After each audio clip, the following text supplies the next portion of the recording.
¿Qué tal? ¿Cómo están? En el año 2009, Juan Pablo de Santis, ex editor de Economía del diario La Nación, hacía la siguiente analogía respecto de los cambios que se estaban dando en el periodismo a partir de las nuevas tecnologías. De Santis decía, los medios masivos de comunicación tradicionales son como los cocodrilos.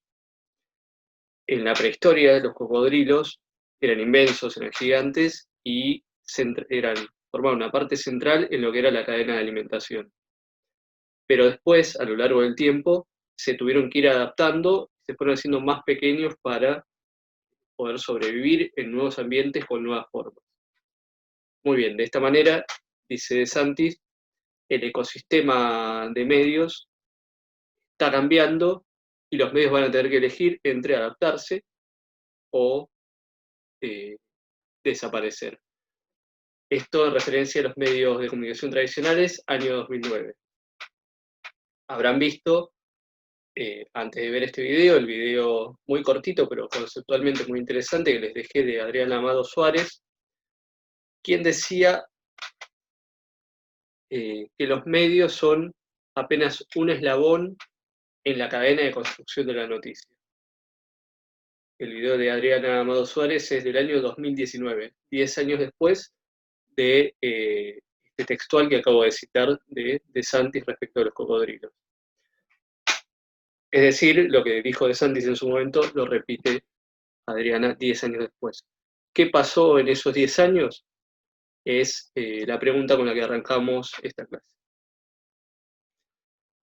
En la bibliografía obligatoria van a ver que tienen el texto de Albertini, que trata sobre los cambios que se fueron dando en el ejercicio del periodismo a partir del ingreso de las nuevas tecnologías, a partir de los años 80, pero principalmente desde los 90, que fue cuando empezó a masificarse Internet, sobre todo después de mitad de los 90.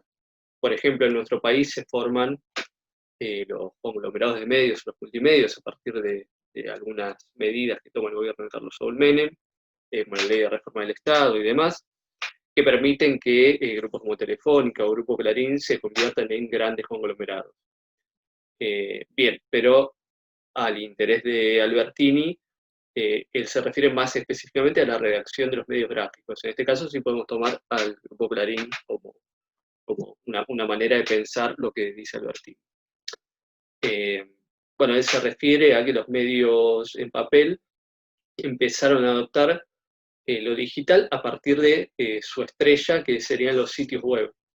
Pero lo hacen desde desde la misma lógica del diario tradicional, es decir, la misma noticia que salía en el diario tradicional aparecía en el sitio web y se reproducían las lógicas. Uno de los, van a ver a mitad del texto más o menos, que una de las cosas que destaca son los cambios hacia dentro de las redacciones. Dice, se seguían manejando los sitios web con la lógica de los medios tradicionales, y en las redacciones, generalmente la redacción del sitio web quedaba aparte, como marginada de la centralidad del cocodrilo gigante que sería la redacción tradicional. Sin embargo, después a medida que va pasando el tiempo, las redacciones se van integrando y las mesas de redacción pasan a ser, no, dejan de estar separadas y pasan a estar integradas e incluyen a profesionales como programadores, diseñadores, redactores, encargados de redes sociales y demás. Entonces, de esta manera empiezan a hacer lo que es el periodismo digital, según Albertini, que conjuga características de estos medios tradicionales, como son el texto, la gráfica del diario, el audiovisual de la televisión y el audio y la inmediatez de la radio. Estos medios tradicionales tienen tres características. Según la clasificación que hace Ramón Salaverria, la primera característica sería la multimedialidad, la segunda sería la hipertextualidad y la tercera sería la interactividad. La multimedialidad sería más o menos lo que venimos diciendo recién, que es esta capacidad de conjugar distintos códigos lingüísticos semióticos, distintos lenguajes, en una misma unidad de sentido. Es decir, cuando, por ejemplo, no sé, hoy en día entras a un portal digital y tenés la noticia en desarrollo, tenés anexado un video y tenés un pedacito de un programa de radio que ocurrió hace un rato, anexado a la misma noticia. Todo eso en una misma unidad de sentido, eh, complementándose.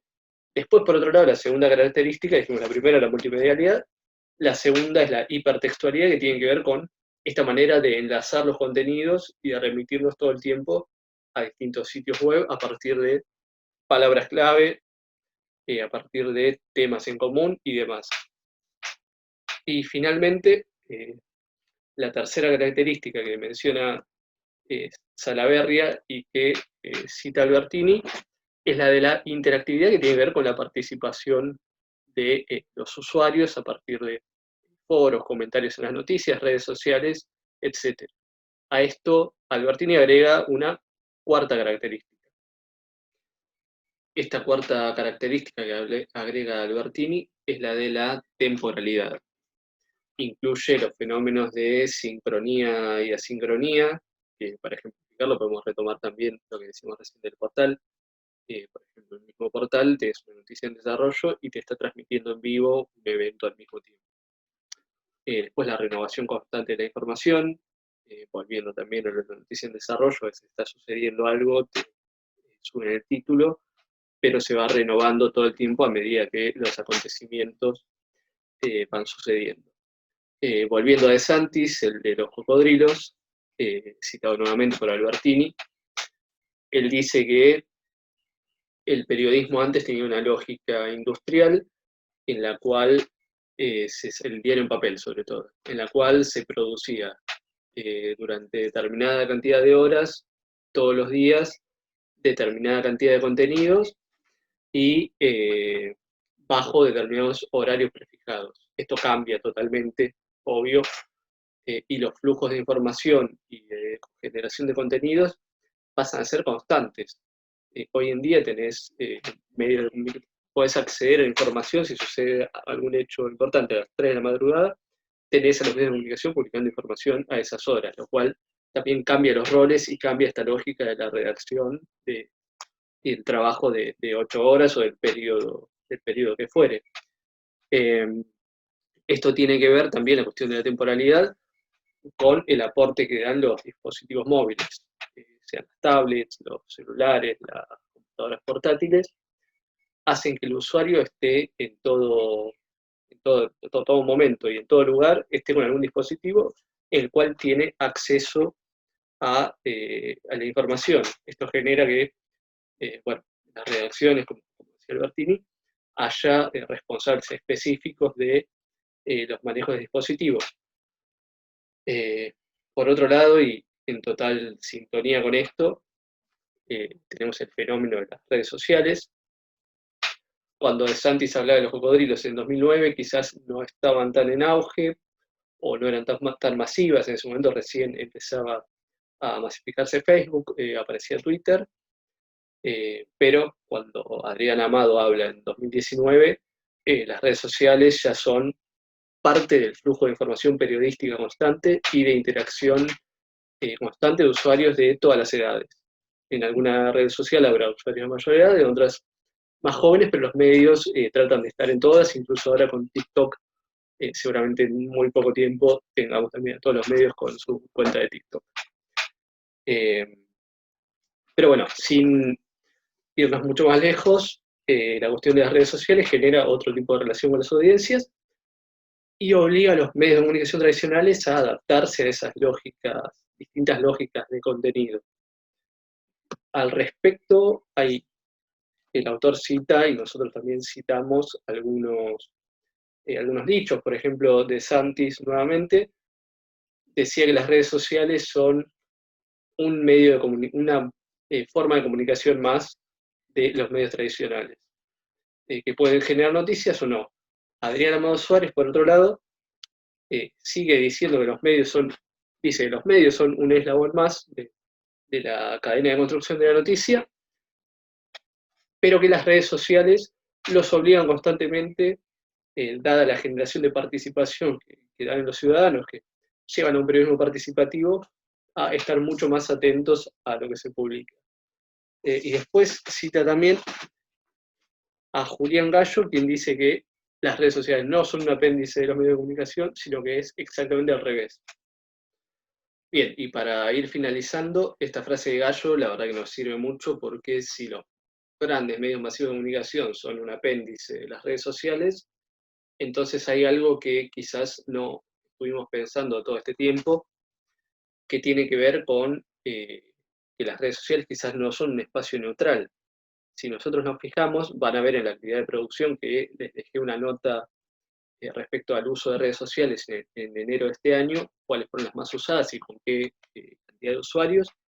Van a ver que las principales redes sociales, como son Facebook, Instagram, WhatsApp, pertenecen a una misma corporación, que es el grupo Facebook de Mark Zuckerberg. Hace no mucho se vivió el escándalo este de Cambridge Analytica, que influyó en las elecciones de Estados Unidos, en el Brexit, y el mismo director de la empresa también contó que tuvieron una campaña en Argentina en contra del gobierno de Cristina. Esto fue a partir de una negociación con Facebook, en la cual la empresa se queda con determinados datos que le permiten sacar un perfil psicológico de los usuarios y así remitir mensajes personalizados que le permitan cambiar de opinión, sobre todo los indecisos, los famosos indecisos, que son los que terminan definiendo una elección, la elección entre un candidato u otro, o en el caso del Brexit, entre una propuesta u otra. En este sentido, me parece importante que tengamos en cuenta que, si bien las redes sociales pueden generar mayor participación, y desde la perspectiva del derecho a la comunicación, es importante que el usuario tenga la posibilidad de comunicar, de producir información y demás, hay avance por un lado, pero también hay retroceso debido a la gran concentración de las corporaciones que manejan esas redes en las cuales nosotros interactuamos todo el tiempo. Y por otro lado van a ver, para finalizar, que los portales más visitados son justamente los portales, coinciden justamente con los portales de los medios masivos de comunicación. Es decir, Clarín.com, el caso de Infobae capaz es un caso aparte, pero Infobae también tiene sus vínculos. Van a ver que les dejé también un cuadro donde se puede observar eso, pero me interesa repetir esto: las redes sociales en las cuales nosotros generamos nuestra interacción, producimos contenido y nos sentimos a veces libres, pertenecen a grandes corporaciones, y en ellas los que tienen mayor influencia son justamente los medios masivos de comunicación tradicionales. Así que bueno, quédense pensando sobre esto y vayan a la actividad de producción, que trata justamente sobre el caso de Cambridge Analytica. Chao, espero que la hayan pasado bien.